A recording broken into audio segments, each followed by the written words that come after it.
예, 여러분 2부에서는 원자력 안전과 미래 이정윤 대표님과 한번 후쿠시마 오염수 방류 1주년 과연 안전한지 그리고 도대체 이놈의 나라가 어떻게 하려고 이러는 건지 한번 좀 같이 생각해보는 시간 갖도록 하겠습니다. 대표님 어서 오십시오.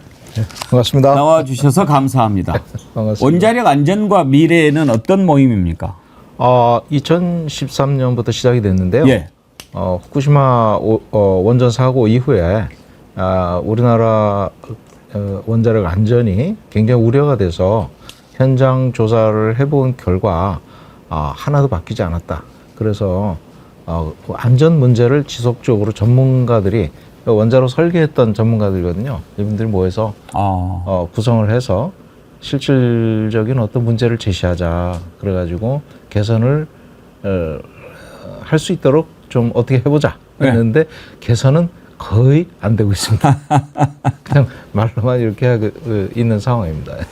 일단 전문가가 나오셨으니까 궁금한 것 좀 먼저 여쭤보겠습니다. 지금 1년 됐지 않았습니까? 그랬는데 지금 어떻습니까? 안전합니까? 지금 오염수 배출이 지금 어떻게 보면 7만 톤 이상이 지금 7만 톤은 안 돼도 상당히 많은 양이 배출이 됐거든요. 그런 관점에서 위협은 계속 진행 중이다. 그리고 후쿠시마 오염수가 근본적으로 해결이 안 됐기 때문에 통제가 지금 안 되고 있고 그로 인해서 오염수가 계속 생기고 있고 그건 또 계속 바다로 버리고 있고 그렇기 때문에 지속적인 환경을 위협시키는 요인은 상존하고 있다 이렇게 보고 있습니다. 일본이 오염수를 바다로 내보내는 이유는 그거를 따로 처리하려면 돈이 많이 드니까 그런 거 아닙니까? 지금 5가지 옵션을 두고 평가를 해서 그렇게 했다라고 하지만 그것은 도쿄 전력의 어떤 재정적인 문제와 결부가 된 것 같습니다. 그래서 일단 바다로 덤핑을 하자 했는데 지금 엄청나게 국제사회에서 보고 있으니까 까다롭게 보다가 어느 순간에 뭐 사고가 나서 또는 태풍이 불어서 지진이 나서 한꺼번에 물이 바깥으로 나갔다. 이렇게 하고 퉁치려고 그러는 거 아니냐. 이런 의구심을 저만 갖고 있었나 했더니 엊그제 일본에서 오신 아주 평생 분자 생물학망 연구하신 분이 있는데 그분이 그 얘기를 해서 깜짝 놀랐습니다. 예.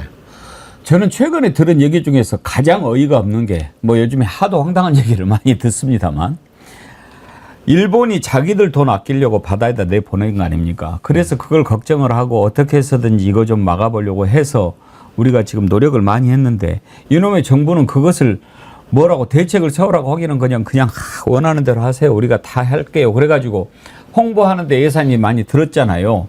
그랬는데 지금 와가지고 야당이 또는 쓸데없는 단체에서 쓰잘데기 없는 소리를 해가지고 이렇게 홍보 비용이 들었는데 그거 책임져라 그렇게 얘기를 하더라고요. 아니 일본 정부입니까? 원래부터 좀 적반하장 정권다운 발언이라고 볼 수가 있을 것 같습니다. 왜냐하면 일본하고 엊그제 통화를 하면서 이제 얘기를 할 때 저희도 미안한 생각이 들더라고요. 왜냐하면 일본이 정부가 오염수를 바다에 버려서 미안하다 이런 생각을 얘기를 해요. 근데 우리도 그런 미안한 생각이 드는 거예요. 한국 정부가 그걸 동의하는 걸 막지 못했다는 미안함이 드는 거예요. 네, 그래서 같은 시민사회끼리는 그런 동질감을 좀 느끼겠더라고요. 일본하고. 물론 요즘 일본에 대해서 너무 가까이 가려고 그러는 그 정서가 일본 극우주의하고 결탁이 돼서 문제지만 시민들은 평화를 추구하고 같이 잘 살기를 원하는 거거든요. 이건 한미일, 중국 뭐 다 마찬가지 같습니다. 오염수입니까? 처리수입니까? 당연히 오염수죠. 그런데 다만, 지금 이진숙도 그렇고 대통령 비서실장도 그렇고 굳이 처리수라는 표현을 씁니다. 그건 일본 표현입니다. 그리고 일본 실무자들이 구분을 해야 되지 않습니까? 알프스로 처리를 하고 나서 나온 오염수하고 그냥 나온 오염수하고 이걸 구분을 해야 되잖아요. 그러니까 알프스를 처리했다 그래서 처리수라고 그러고 오염수는 그래도 계속 오염수입니다. 사실은 그거를 처리수라고 얘기하는 거는 알프스를 처리했기 때문에 깨끗하다. 그 개념으로 혼동을 줄 수가 있어요. 그래서 이거는 일본은 그렇게 사용하더라도 우리는 그렇게 사용하면 안 됩니다. 왜냐하면 삼중수소가 C14라는 핵종을 제거를 못 하거든요. 알프스 자체가. 그러면 오염되어 있는 건 마찬가지죠. 그렇기 때문에 그 오염됐다는 개념을 좀 약화시키고 흐트러버릴 수 있는 위장전술 비슷한 용어이기 때문에 처리수라고 쓰는 거는 이거는 굉장히 좀 한국 국민이라면 이런 얘기를 하면 안 됩니다. 처리할 수 있는 시설을 알프스라고 부른다면서요. 예. 그거는 현재 이 세상에 존재하는 기술 가운데는 가장 앞서가 있는 기술은 맞습니까? 그렇지는 않은 것 같아요. 제가 그쪽을 이제 정화 담당을 해본 건 아닌데, 사실 삼중수를 분리하는 기술도 이미 있고, 여러 가지 기술들이 많이 있고, 그 중에 이제 알프스는 성능이 검증이 되지 않은 기술입니다. 그래서, 상당히 에러, 그러니까 이제 제거한다 그러면 정확하게 입력과 출력이 정확하게 이렇게 나오는 시스템이 아니고요. 굉장히 문제가 많은 시설입니다. 그래서 뭐 제거했다 해도 뭐 50% 제거하면 다행이고, 그러면 또 여러 가지 또 이렇게 탱크가 막 20개씩 있고 막 그렇습니다. 한번 통과하면 그게 제거가 안 되니까 계속 통과하고, 여러 가지 핵종들을 각 통마다 또 제거하는 그런 기능도 있고 복잡하게 돼 있거든요. 그래서 그것이 완벽하게 제거한다라고 볼 수는 없습니다. 하여튼 상식적으로도 한번 생각해 보지요. 우리가 뭐 폭발이 나가지고 오염수를 만든 것도 아니고 일본이 그랬고, 거기에서 오염수를 이제 저장을 하려면 돈이 많이 드니까 그걸 바다로 흘려보낸다고 하는데, 그걸 갖다가 우리나라가 나서가지고 그거 걱정하지 마, 뭐 걱정할 것도 아닌데 그러면서 수돗물 처먹고, 이런 게 저는 이해가 안 되는데. 자, 그러면 한번 하나하나 좀 따져보고 싶은 게요. 전문가 오셨으니까. 1년이 됐습니다. 그랬는데 지금 그것 때문에 아무 문제가 없다고 우리가 잘못했다라고 합니다. 1년 지나면 그게 문제가 있는지 없는지 딱 가려지는 시기가 됩니까? 문제가 없다라고 얘기하려면 우리 시민사회든 전문가들이 마음 놓고 가서 조사할 수 있는 여건을 만들어주고 그 다음에 얘기하는 게 맞습니다. 그렇죠. 이건 비겁한 얘기입니다. 조사는 어떻게 지금 되고 있습니까? 지금 일본 도쿄전력이 그거를 다 샘플링을 해가지고 3자 검토까지 다 맡겨가지고 이렇게 자기네들이 데이터를 내놓고 있어요. 근데 그것과 별도로 3자 검증을 한다고 이제 IAEA가 들어가서 또 하거든요. 그 샘플 다 도쿄전력이 제공하고 있고요. 그 다음에 그 결과도 지금까지 제대로 공포된 적이 없습니다. 네, 그래서 IAEA 보고서로 나와야 될 상황이지만, 그 실험실 간 비교 측정 결과만 지금까지 나와 있지, 실제 그것이 1년 동안 지나서 얼마나 생태계에 영향을 주고 바다의 오염도 또 생물들의 오염도 이런 것들이 어떻게 변화되고 있는지 그거를 제대로 제시한 내용도 없고요. 1년 안에 그걸 또 내놓는 것도 무리입니다. 이게 워낙 장기적으로 영향을 미치는 일이기 때문에 두고 봐야 될 상황입니다. 1년 만에 그렇게 얘기할 수가 없기 때문에 그걸 치고 이제 얘기하는 거는 좀 이건 과학적이지 않습니다. 그러니까 1년 만에 그런 결과를 내놓기도 어려운데 조사도 안 해보고 안전하다라고 지금 네. 주장을 하고 있지 않습니까? 그러면 전문가께서 보시기에 어느 정도 조사가 이루어져야 안전 여부를 판단할 수가 있습니까? 이게 이제 생물들이 농축이 되고 체내 농축이 되고 그것들이 먹이사슬에 어떤 영향을 주느냐, 그러면 이제 장기적인 영향으로 결국 사람한테까지 영향을 주는 거기 때문에 그런 평가가 해수에 의한 것뿐만이 아니라 농수축산물까지 또는 가공식품까지 그것까지 전체를 다 아울러서 이것이 진짜 생태계에 어떤 변화를 주고 있고 그거로 인해서 우리 그 식품에 밥상 위에 올라오는 것들이 어떤 영향을 실제로 주고 있느냐, 이거를 제대로 평가를 해야 되거든요. 근데 일본이 평가라는 건 조작을 해요. 일본이. 그래서 도쿄전력이 특히 하는 거는 워낙 또 거짓말 잘하는 걸로 국제사회에 아주 정평이 나 있는 데라서 거기가 하는 거를 물론 나름대로 열심히 한다고 하겠지만 거기만 믿을 수가 없는 일입니다. 그래서 우리가 직접 들어가서 우리가 샘플링 해가지고 우리가 측정해서 우리가 측정한 결과를 우리 국민들한테 바로바로 알리고 이걸 해야 되는데 지금 IAEA가 검증을 한다고 하는데 우리나라가 들어가 있거든요. 킨스 원자력 안전기술원이 그걸 평가를 하고 있는데 국민들한테 소상하게 공개한 적이 한 번도 없습니다. 우리가 가장 인접한 국가니까 가장 걱정을 많이 하는 건 당연한 거 아닙니까? 예. 그런데도 그냥 믿어라. 아무 문제 없다. 그렇게만 얘기를 하는데 아까 C14이라고 하셨나요? 예, 탄소 동위원소입니다. 예, 그것은 지금 알프스도 처리를 못 한다는 거 아닙니까? 예, 삼중수도 처리를 못하고 C14도 처리를 못합니다. 그런데도 지금 바다로 나가고 있는 거 아닙니까? 그러니까 희석을 해서 농도를 낮춰서 내보내겠다는 거예요. 원래 6만 베크렐이 기준인데 1,500 베크렐까지 낮춰서 내보내겠다는 거거든요. 근데 양은 똑같지 않습니까? 그렇죠. 나가는 것은. 총량은 똑같기 때문에 결국은 생태계에 미친 영향은 똑같다. 그걸 봐야 되지, 뭐, 10개 해서 내보냈다. 그래서 그 영향이 약하다. 이렇게 보는 거는 방사선은 좀 다릅니다. 다른 독극물은 또 몰라도. 방사능 오염 물질이 이렇게 흘러나와 가지고 최종적으로 인체에까지 영향을 미치고 그러는 게 드러나는 것까지는 대체로 얼마나 시간이 걸리는 걸로 나옵니까? 시간이 그게 정량화될 수가 없는 일입니다. 왜냐하면 플랑크톤이 광합성을 하잖아요. 광합성, 예. 이산화탄소하고 물과 이제 햇빛 가지고 광합성을 해서 뭐 당을 만들잖아요. 그럴 때 그게 물에 삼중수소가 들어가 있는 삼중수소수를 가지고 하게 됩니다. 오염이 되어 있기 때문에. 그럼 거기에 삼중수소가 들어가서 당을 구성을 하게 되고 또 이걸 가수분해해가지고 아미노산이 되고 그것이 또 염색체로 들어가고 그러면 염색체가 세포가 이제 생산을 할 때 거기 안에 염색체 안에 삼중수소가 가서 박히거든요. 그게 오가닉 바운드 트리튬이라고 해가지고 유기결합 삼중수소입니다. 그것이 안 좋은 영향을 주거든요. 염색체에. 그렇기 때문에 장기적으로 이런 일련의 먹이사슬 과정을 통해서 플랑크톤을 또 조그만한 물고기가 잡아먹고 개나 뭐가 됐든 잡아먹고 그것을 또 큰 물고기가 잡아먹고 또 사람이 잡아먹고 이렇게 하는 먹이사슬까지 쭉 올라가는 가운데서 이것이 OBT라는 그 삼중수소가 축적이 된다는 보고가 있어요. 예. 지금까지는 그런 걸 우리나라에서는 몰랐거든요.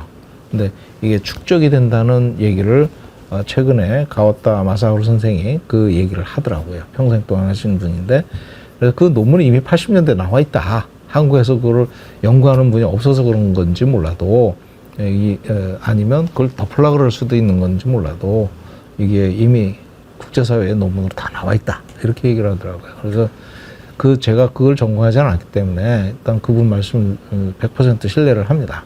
바로 그런 것 때문에 우리가 이제 초기에 해산물 먹는 것도 두렵고 뭐 그렇게 자제를 했지 않습니까? 예. 그런데 이제 뭐 좋아하는 것을 또 바로 끊기도 힘들거니와 또 우리 사람이 며칠 지나면 잊어버리고 무감해지게 되지 않습니까?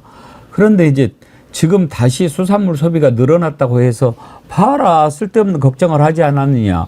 우리가 그런 것을 인지하지 못해서 수산물 소비를 했다고 해서 그것을 안전하다라고 하는 반증으로 삼는 것도 나는 참 놀랐거니와.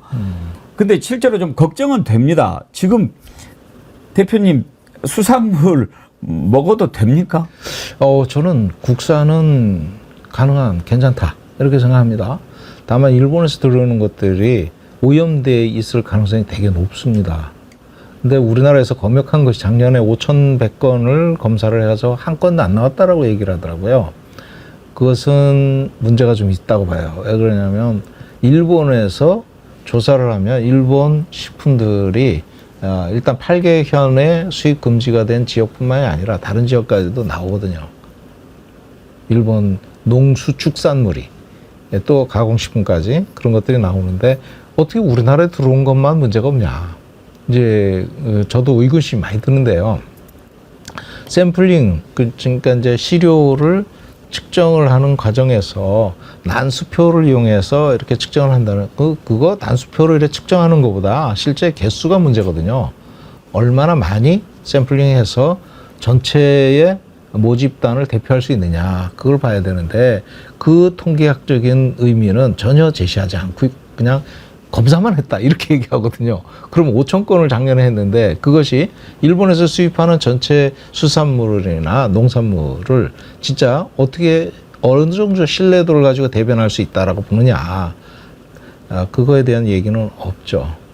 그러니까 대표님 말씀을 정리를 해보자면 지금 오염수를 흘려 보내고 있는데 그것을 얼마나 처리했는지도 정확히 모르고 지금 그 처리한 지 1년이 됐는데 현재 이게 어떤 상태인지 그것도 정확히 조사가 안 되고 있고 수산물 일본 것 들어와 가지고 그것이 얼마나 문제가 있는지 그거를 조사해도 그것도 믿음지가 않고 지금 뭐 다 안개 속 아닙니까? 그게 안개 속인 이유가 원자력 안전 기술은 원자력 안전위원회 그걸 지금 참여를 하고 있거든요. 근데 공개가 안 돼요. 투명하게. 왜 안 합니까? 우리 안전이 달린 문제인데. 물론 정부에서는 투명하게 공개하겠다. 언젠가는 그렇게 되는 거죠. 그러니까 지금 아예 할 때마다 뭘 숨기고 조작을 할 이유가 없는 거 아닙니까? 측정하면 바로 실시간으로 어떤 국민들한테 이걸 자료를 공개를 하고. 일본도 자신 있으면 네. 그렇게 해야죠. 일본도 해야 됩니다. 예. 근데 일본은 도쿄전력이 자기네들이 다 샘플링하고 3자 검토도 자기네들이 맡겨서 그 결과에 대해서 품질이 어느 정도 유지가 돼야 되기 때문에 도쿄전력이 관여를 하고 있어요.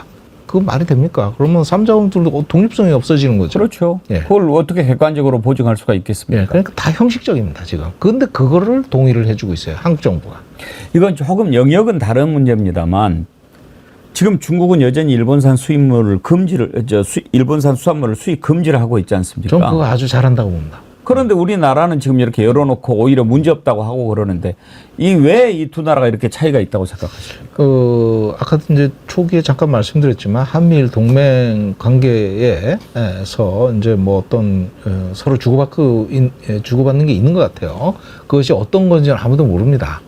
근데 이제 기시다 총리를 2022년 대통령 되고 나서 총리를 정상회담을 했을 때, 그때 일본 가서도 만났을 때 그 맥주 예. 두 분이 마시면서 그다음에 무슨 얘기를 했는지는 아무도 모르지 않습니까? 그런 내용들이 공개가 안 되고 있고 또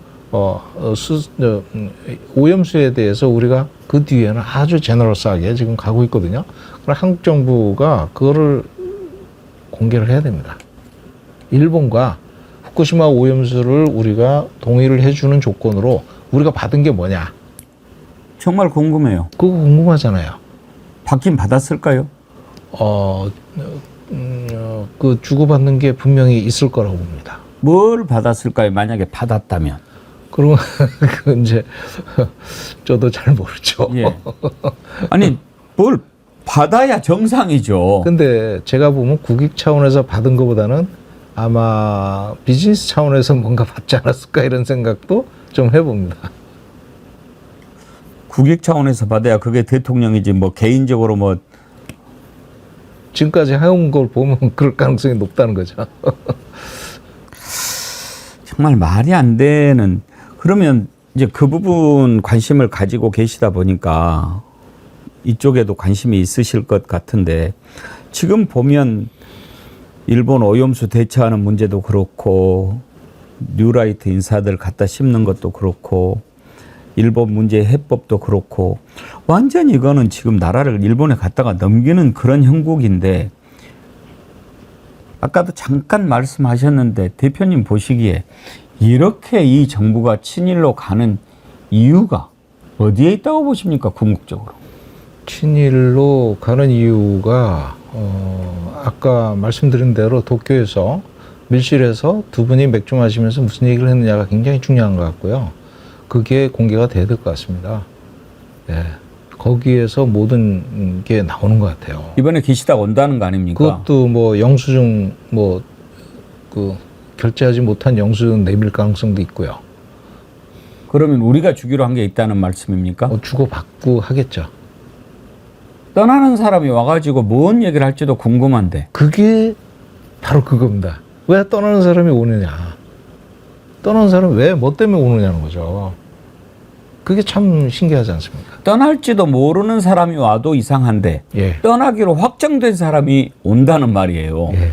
그 정말 뭐하러 오는지 무슨 얘기를 할지도 참 궁금해요. 한국이 동의를 해서 결국 이제 사도 섬 문제도 그렇고 강제징용 문제도 그렇고 모든 거 지금 다 풀어주고 있지 않습니까? 그게 우리나라 국익에 어떤 도움이 되느냐, 안보에 도움이 되느냐, 안보? 북한 자꾸 뭐 자극을 하고 있는데 오히려 안보를 부추기잖아요, 문제를. 안보 문제를 부추기고 있는데 거꾸로 가고 있다는 거죠. 어떻게 평화롭게 가야 되는데 참 저도 이해를 못하겠습니다. 오염수 관련해서 일단 좀 정리를 해본다면 지금 대표님 보시기에는 현재 상태에서 안심하다라고 이야기하기에는 이르다. 그렇게 정리하면 되겠습니까? 안심을 할 수가 없고요. 절대로 안심할 상황이 아닌 것 같고요. 이 오염수를 지속적으로 버림으로 인해서 장기적인 효과가 나타나기 때문에 지속적으로 모니터링을 해야 될 상황입니다. 그리고 그것이 독립적으로 모니터링을 해야지 도쿄전력이 얘기하는 거를 믿고 우리가 따라가서는 안 된다. 그럼 IAEA는 용역기관화 돼버렸어요. 그러다 IAEA와 별도로 한국과 중국이 좀 별도로 독립적으로 자기 돈으로 일본 돈 말고요. 자체 비용으로 직접 들어가서 독립적인 평가를 하는 게 오히려 더 정확한 신뢰를 줄 수가 있지 않을까 싶고요. 일본 수산물, 농수산물, 축산물, 그 다음에 가공식품 전부 다 수입 금지하는 게 맞을 것 같아요. 전면 수입 이런 식으로 해서 우리가 협조해 줄 이유는 없다고 봅니다. 우리가 1조 4천억, 1조 6천억 우리가 작년에 돈을 많이 썼다고 야당 때문에 그렇다고 그러는데 그게 어떻게 야당 때문에 그렇습니까? 일본 때문에 그런 거죠.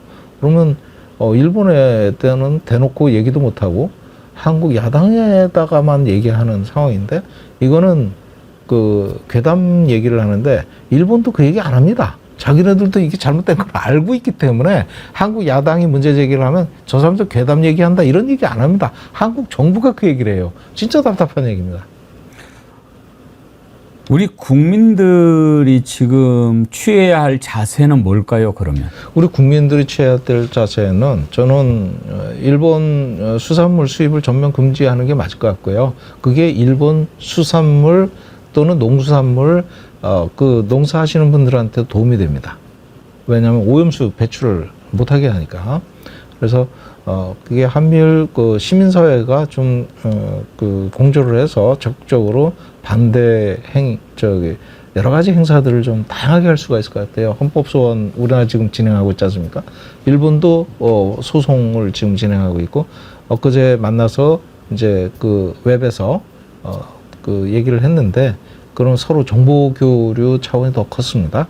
어떤 논쟁 이런 거보다는 그래서 서로 간에 좀 마음이 도움이 됐고 그런 걸 통해서 공조를 하는 거죠. 시민사회가. 그렇게 하면서 정부를 압박하는 그런 모습이 굉장히 좋을 것 같고 지금 이렇게 가면서까지 한미일 동맹을 가야 되느냐. 이건 오염수 동맹입니다. 오염수 동맹. 이거는 정상적인 동맹이 될 수가 없습니다. 평화를 추구하는 동맹이 될 수가 없는 거죠.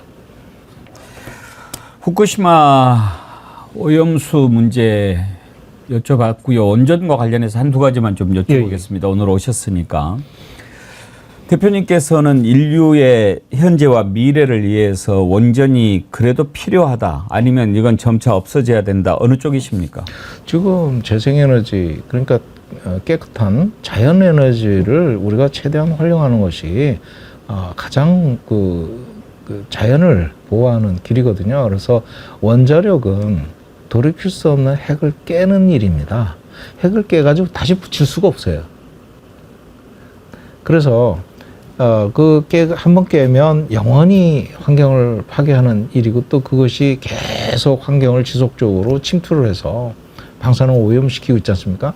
그래서 핵은 우리가 손을 대서는 안 되는 일이다 이런 생각을 하고 있고 그럼 지금 우리가 에너지를 30% 그 원전에서 사용하고 있는데 당장 어떻게 하는 얘기냐 이런 얘기 하잖아요.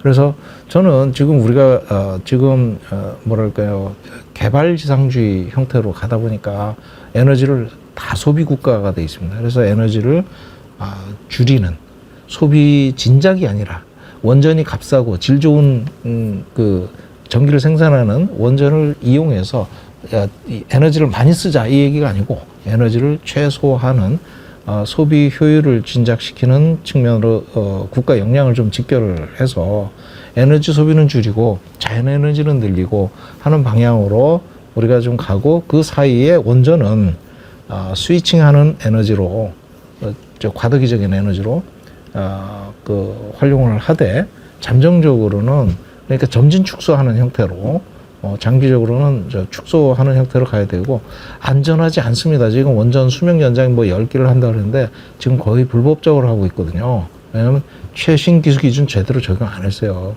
그래가지고 엊그제도 원안위가 그 안전 최신 기준을 적용하겠다 이렇게 얘기하는데 진짜 최신 기술 기준을 적용하는 건지 자기네들이 최신 기술 기준이라고 하는 거를 따로 정의를 내려서 최신 기술 기준이라고 하는 건지 그거는 저희들이 진짜 모니터링 하겠습니다. 네. 원전을 아는 분일수록 원자력의 위험, 무서움을 더 많이 알게 되지 않습니까?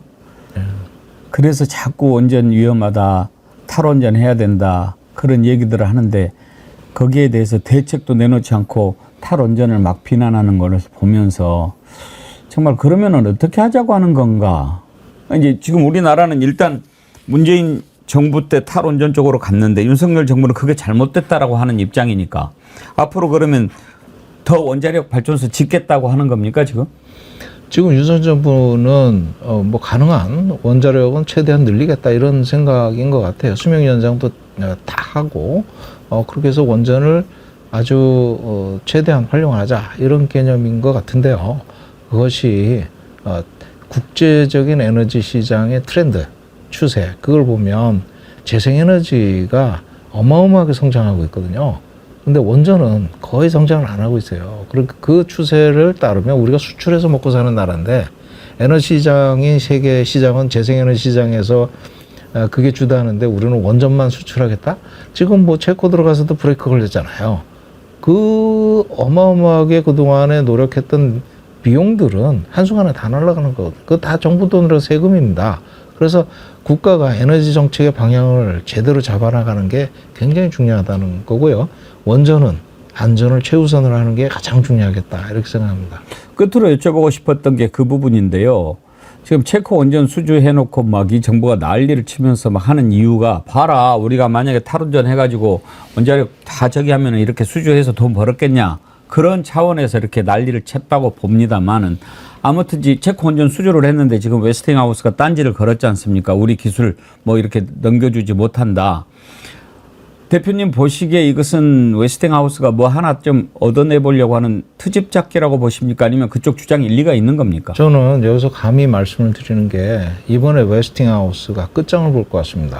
무슨 얘기냐면 지금 한국에서는 웨스팅하우스가 뽀찌 먹으려고 저러는 거야 이런 얘기를 하거든요. 예. 절대 아닙니다. 완전히 끝까지 갈 거예요.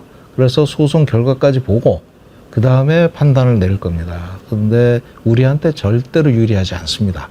무슨 얘기냐면 국제 상거래 질서가 지적 재산권을 보호를 해주는 그런 게 있거든요. 미국부터 우리가 기술을 받아가지고 우리가 갖고 와가지고 우리 기술이다 해가지고 해외로 팔라 그러면 도입한 국가와 협의가 돼야죠. 그게 맞는 얘기 아닙니까? 그런데 협의가 전혀 안 되고 이거 우리 기술이 하고 팔아 먹으려고 그러는 거잖아요. 그 자체가 이미 상거래 도덕적인 행위가 아니라는 거죠. 세계 어떤 상거래를 교란시키는 행위입니다. 그런데 마침 웨스팅하우스가 브레이크를 걸었는데 체코 원전이 어마어마한 설계 변경을 요구하고 있습니다. 그래서 24조라는데 그 돈도 전부 다 우리한테 오는 게 아니고 오너 코스트라는 게 있어요. 그래서 현지에서 인허가 비용이라든가 길 닦고 물 들어오는 도로 뭐 수로 이런 간접 비용 철탑도 지어주고 뭐 이런 게 있거든요. 그런 간접 비용까지 포함해서 24조지 그게 우리나라에 다 오는 게 아닙니다. 근데 그 돈을 우리가 수주를 해서 이거를 수행을 할 때 어마어마한 설계 변경이 지금 들어가 있어요. 처음 하는 거예요. 그렇기 때문에 프로젝트 위험성이 엄청나게 큰 겁니다. 이게. 잘못하다가는 오히려 손해볼 수도 있습니까? 아니요. 저는 100% 손해라고 봅니다. 손해를 본다? 100%예요. 오.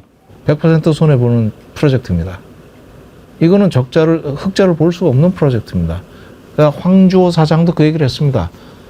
이거를 통해서 적자를 보더라도 다음에 프로젝트가 있으니까 다음 프로젝트를 보고 거기서 프로핏을 우리가 확보를 하겠다 이런 얘기를 한 적이 있어요.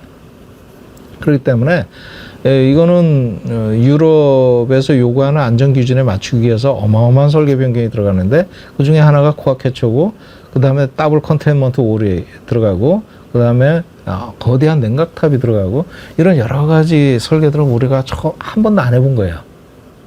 그런 게 들어가면 어마어마한 상세 설계 단계에서 오류가 발생할 가능성이 많은데 그 프로젝트를 통해서 우리가 적자를 볼 가능성이 굉장히 많은데 웨스팅하우스가 지금 브레이크를 걸었지 않습니까?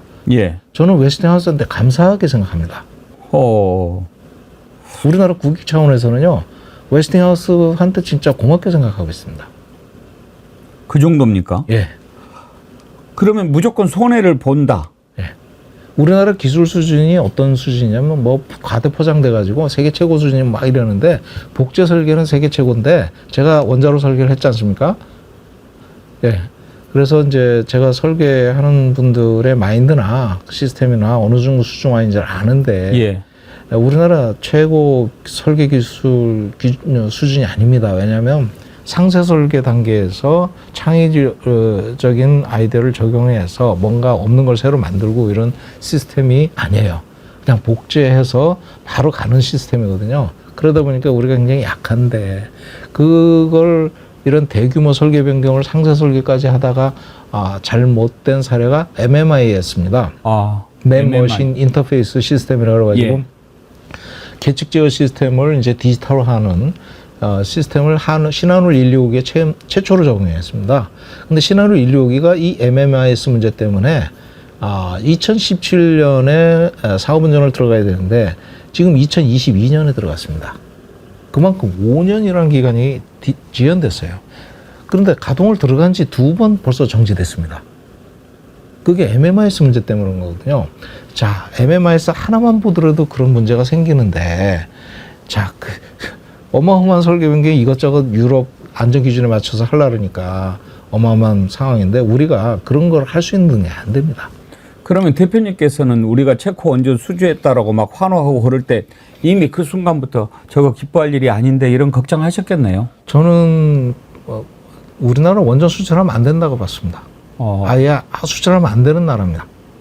차라리 미국이 웨스팅하우스가 2022년에 그 웨스팅하우스 사장단이 한국에 와가지고 협상을 진행을 하자 그랬어요. 예. 폴란드, 체코 이런데 이제 조금 나오니까 그래서 한국과 수직 계열화가 됐던 어떤 협력을 해서 거기서 이제 따오면 한국과 같이 협조해서 이거 들어가자 뭐 이런 개념이었던 것 같은데 한국은 거부했습니다. 왜냐면 우리 독자적으로 들어가 당신네 우리나라 경쟁 상대다. 이러니까 그러면 소송밖에 남은 게 없다 하고 완전히 화가 바짝 나가지고 돌아갔거든요. 왜? 자기네들 기술 전수했는데 제3국에 팔려면 미국 연방법에 적용돼서 미국 승인을 받아야 되는데 그걸 무시를 하고 넘어간 거죠. 그래서 소송이 지금 진행 중에 있는데 한국은 원전 수출을 안 하면 오히려 도움이 됩니다. 재생에너지 수출하는 게 맞습니다. 예. 네. 대표님이 설계하신 원전은 어떤 겁니까? 예, 제가 이제 설계에 참여한 것이죠. 예, 사실 예. 제가 다 했더라고요. 예, 뭐. 월성 2, 3, 4, 5기가 있고요. 그 다음에 영광 3, 4, 5, 6. 예. 그 다음에 그 신한울, 울진이죠. 우리나라 원전 거의 다. 한울 3, 4, 5, 6. 그 다음에 차세대 원자로, 그러니까 신고리 3, 4. 예, 거기까지 제가 참여를 했었습니다. 우리나라 원전 건설에 거의 다 참여하셨는데 뭘 여쭤보려고 그런 거냐면 그러면 그때 설계 참여하셨을 때 다 웨스팅하우스 기술이 인용이 됐습니까? 한빛 3, 4, 5기가 이제 웨스팅하우스, 당시에는 C입니다. 웨스팅하우스가 아니고. 왜냐하면 C가 이제 그 후속 프로젝트가 없어서 이제 말라 죽게 됐거든요. 그때 한국은 기술 이전을 받겠다 해가지고 웨스팅하우스 찾아가니까 웨스팅하우스가 우리는 기술 전수 안 해줘 하니까 C를 찾아가서 거기는 이제 다 망해가는 직전에서 구세주를 만난 거죠. 그래서 한국에 기술 전수를 해줬거든요. 그게 한빛 3, 4, 5기입니다. 예. 한빛 3, 4, 5기가 처음에 여기 들어와서 우리나라에 들어오면서 굉장히 문제가 많았습니다. 그래서 지속적으로 꾸준히 복제 설계하고 후속 프로젝트가 진행되면서 지금까지 왔거든요.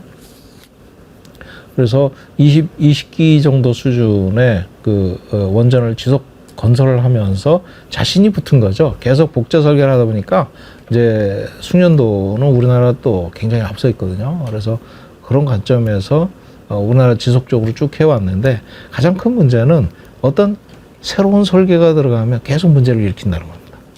신한울 저 신고리 3, 4호기 그 UA 원전의 레퍼런스 플랜트가 되는데 그때도 1000에서 1400으로 올렸거든요. 근데 1400인 미국의 CE에 원래 설계가 있었어요. 그걸 갖다가 했는데도 문제가 된 거예요. 예. 그래서 우리나라 원자로는 계속 이제 CE 거를 갖다가 처음 들어와서 CE가 이제 웨스팅하우스로 넘어가 버렸어요. 그래서 지금 웨스팅하우스와 협력을 지속적으로 해왔거든요. 기술 자문 계약.